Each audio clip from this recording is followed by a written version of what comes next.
Hello everyone. Suddenly আমরা plan করি তাজমহলে ঘুরতে যাব। যেই ভাবা সেই কাজ। বিকেলের মধ্যেই তাজমহলের উদ্দেশ্যে আমরা বেরিয়ে পড়ি। সো কথা না বাড়িয়ে লেটস গো। লখনৌ থেকে আগ্রার উদ্দেশ্যে যাত্রার সময় আমরা বাস যাত্রায় কিছু বিড়ম্বনার সম্মুখীন হই, যার ফলে যাত্রাকালীন কোনো ভিডিও ধারণ করা সম্ভব হয়নি। 7 ঘন্টার দীর্ঘ ভ্রমণ শেষে রাত 3টার দিকে আমরা আগ্রায় পৌঁছাই। হোটেলে কিছুক্ষণ বিশ্রাম নেওয়ার পর পরদিন সকালে আমরা আগ্রার অন্যতম ঐতিহাসিক স্থাপনা রেড ফোর্ট দেখতে বেরিয়ে পড়ি। এর পরের দিন সকালে আমাদের গন্তব্য ছিল বিশ্ববিখ্যাত তাজমহল। এখানে প্রথমেই বলে রাখা ভালো, আমরা আগেভাগেই অনলাইনে প্রবেশ টিকিট কেটে নিয়েছিলাম, যাতে কোনো বিড়ম্বনার সম্মুখীন হতে না হয়। তাজমহলে প্রবেশের টিকিট মূল্য সার্কভুক্ত দেশের নাগরিকদের জন্য 735 রুপি এবং অন্যান্য বিদেশি পর্যটকদের জন্য 1250 রুপি নির্ধারিত।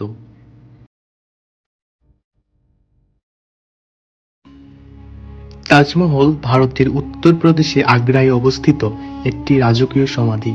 মুঘল সম্রাট শাহজাহান তার স্ত্রী আরজুমান্দ বানু বেগম, যিনি মুমতাজ মহল নামে পরিচিত, তার স্মৃতির উদ্দেশ্যে এই অপূর্ব সৌধটি নির্মাণ করেন।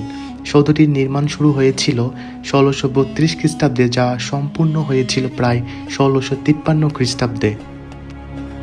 তাজমহলকে মুঘল স্থাপত্যশৈলীর একটি আকর্ষণীয় নিদর্শন হিসেবে মনে করা হয়, যার নির্মাণ শৈলীতে পারস্য, তুরস্ক, ভারতীয় এবং ইসলামী স্থাপত্য শিল্পের সম্মিলন ঘটানো হয়েছে।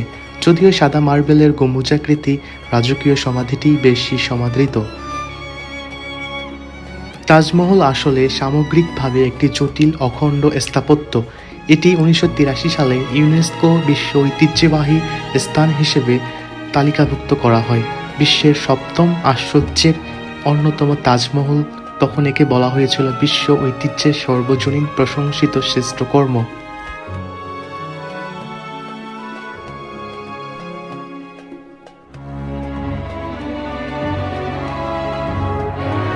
তাজমহল বিশ্বের অপূর্ব সুন্দর স্মৃতিসৌধ ও মনোমুগ্ধকর নিদর্শন, ভালোবাসার অবিশ্বাস্য স্মরণীয় ভাস্কর্য, ইসলামিক স্থাপত্য অপূর্ব নিদর্শন যা শান্তি ও সৌন্দর্যের প্রতীক।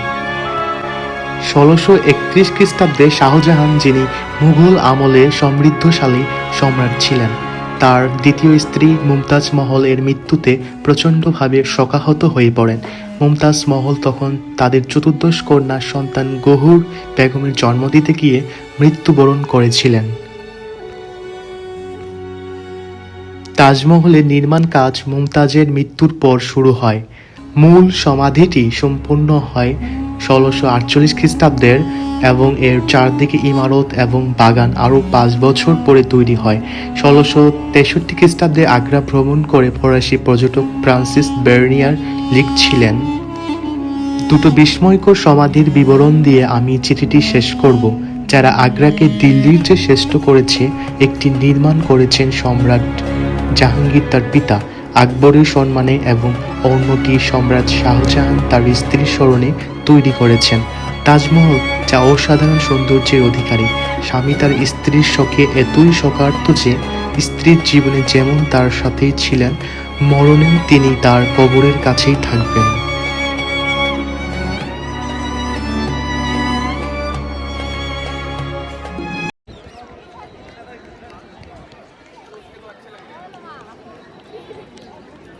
আচ্ছা রুবাই, তাজমহলে এসে তোমার ফিলিংস কেমন? তাজমহলে এসে আমার ফিলিংসটা খুবই ভালো এবং তুমি দেখতেই পাচ্ছ এখানে যে জায়গান্টিক, এটা অনেক বড়। তোমাকে একটু দেখাই।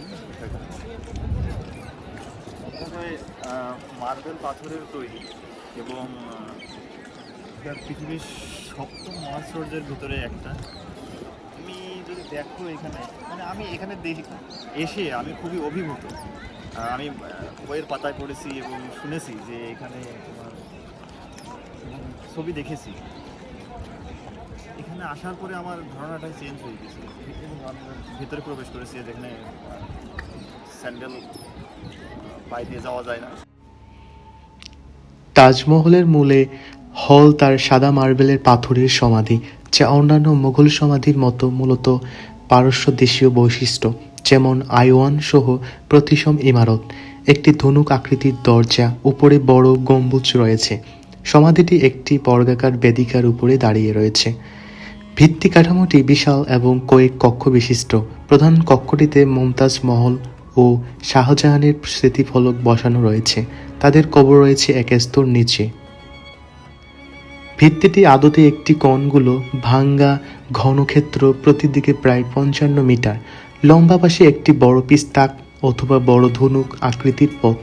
আইওয়ানের কাঠামোর সাথে উপরে একই রকমের ধনুক আকৃতির বারান্দা। এই প্রধান ধনুক আকৃতির তোরণ বৃদ্ধি পেয়ে উপরের ইমারতের ছাদের সাথে যুক্ত হয়ে সম্মুখ ভাগ তৈরি করেছে। তোরণের উপর দিকে বাড়তি পিস্তাকসমূহ উপরের পিছনের দিকে চলে গিয়েছে। পিস্তাকের এই বৈশিষ্ট্য কোণার দিকে জায়গায় একইভাবে ব্যবহার করা রয়েছে। নকশাটি সম্পূর্ণভাবে প্রতিসম এবং ইমারতের প্রতিটি দিকেই একই রকম 4টি মিনার রয়েছে। ভিত্তির প্রতিটি কোণায় একটি করে মিনার ভাঙ্গা কোণার দিকে মুখ করে রয়েছে। সমাধির উপরে মার্বেলের পাথরের গম্বুজই সমাধির সবচেয়ে আকর্ষণীয় বৈশিষ্ট্য। এর আকার প্রায় ইমারতের ভিত্তির আকারের সমান, যা প্রায় 35 মিটার।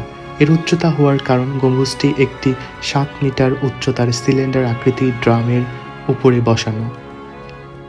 এর আকৃতির কারণে এই গম্বুজকে কখনো পেঁয়াজ গম্বুজ অথবা পেয়ারা গম্বুজ নামেও ডাকা হয়। গম্বুজের উপরের দিকে সাজানো হয়েছে একটি পদ্ম ফুল, যা তার উচ্চতাকে আরও দৃষ্টিগোচর করে। গম্বুজের উপরে একটি পুরনো সম্ভবত তামা বা কাঁসার দণ্ড রয়েছে, যাতে পারস্য, দেশীয় ও হিন্দু ঐতিহ্যবাহী অলঙ্করণ রয়েছে। বড় গম্বুজটির গুরুত্বের কারণ এর 4 কোণায় আরও 4টি ছোট গম্বুজ রয়েছে। ছোট গম্বুজগুলো দেখতে বড় গম্বুজটির মতোই। এদের স্তম্ভগুলো সমাধির ভিত্তি থেকে ছাদ পর্যন্ত উঠে গেছে। ছোট গম্বুজগুলোতে কাঁসা বা তামার পুরনো দণ্ড আছে। লম্বা মোজাকার চূড়া বা গুলদস্তা ভিত্তি দেয়ালের পাশ দিয়ে উপরে উঠেছে এবং গম্বুজের উচ্চতায় দৃষ্টিগোচর হয়। পদ্মফুল ছোট গম্বুজ ও গোলদাস্তাতেও রয়েছে। মিনারগুলোর মূল বেদিকার কোণাগুলোতে রয়েছে 4টি বড় চৌকি, যাদের প্রতিটি উচ্চতা 40 মিটারেরও বেশি। মিনারগুলোতে তাজমহলের প্রতিসমতার ব্যাপারটি লক্ষ্য করা যায়। চৌকিগুলো নকশা করা হয়েছে মসজিদের প্রথাগত মিনারের নকশায়, যেখানে মুয়াজ্জিন নামাজের জন্য আজান দেন। প্রতিটি মিনারে 2টি বারান্দা দিয়ে 3টি সমান উচ্চতায় ভাগ করা হয়েছে। মিনারের একেবারে উপরের শেষ বারান্দা রয়েছে, যার উপরে সমাধির ছাতাগুলো একই রকম একটি ছাতা রয়েছে। মিনারের ছাতাগুলোতে একই রকমের কাজ করা হয়েছে, যেমনটি করা হয়েছে পদ্ম ফুলের নকশা করা চূড়াতে। প্রতিটি মিনারের বেদিকার থেকে বাইরের দিকে কিঞ্চিত হারানো আছে, যাতে এই মিনার কখনো ভেঙে পড়লেও যেন তা মূল সমাধির উপরে না পড়ে।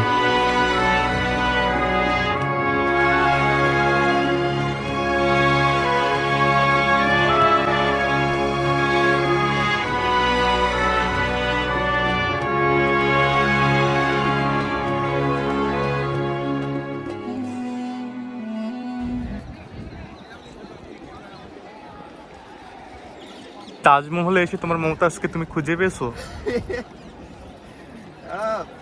এখানে অনেক মমতাজ আছে, বিভিন্ন দেশ থেকে আসছে, তাদের সাথে আলাপচারিতা হইল। তবে সত্যি বলতে এখনো আমি আমার মমতাজকে আমি খুঁজে পাইনি। তবে যখন পাবো তোমাকে জানাবো টিঙ্কা। এবং এখানে এসে আমি যে ফিলিংসটা পাচ্ছি, আমার মমতাজের দরকার নেই আপাতত।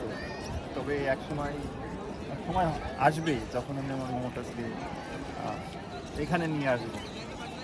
হয়তো বা এরকম কিছু আমি তৈরি করতে পারবো না হয়তো বা, কিন্তু আশা রাখি তাকে এখানে নিয়ে এসে এই বিষয়গুলো আমি দেখাবো।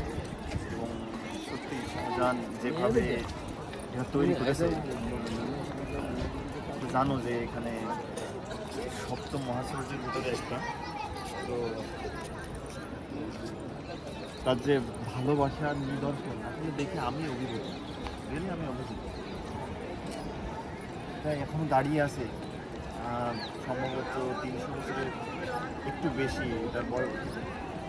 দেখে আমি সত্যি আমার ফিলিংসটা প্রকাশ করতে পারছি না, এটাই। ঠিক আছে, of course, best of luck.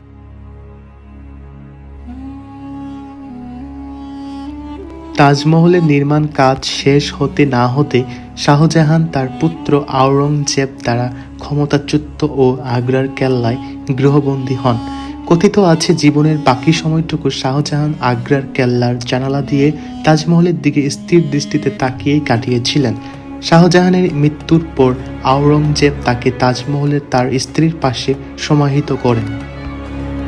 একমাত্র এ ব্যাপারটি তাজমহলের নকশার প্রতিসমতা নষ্ট করেছে।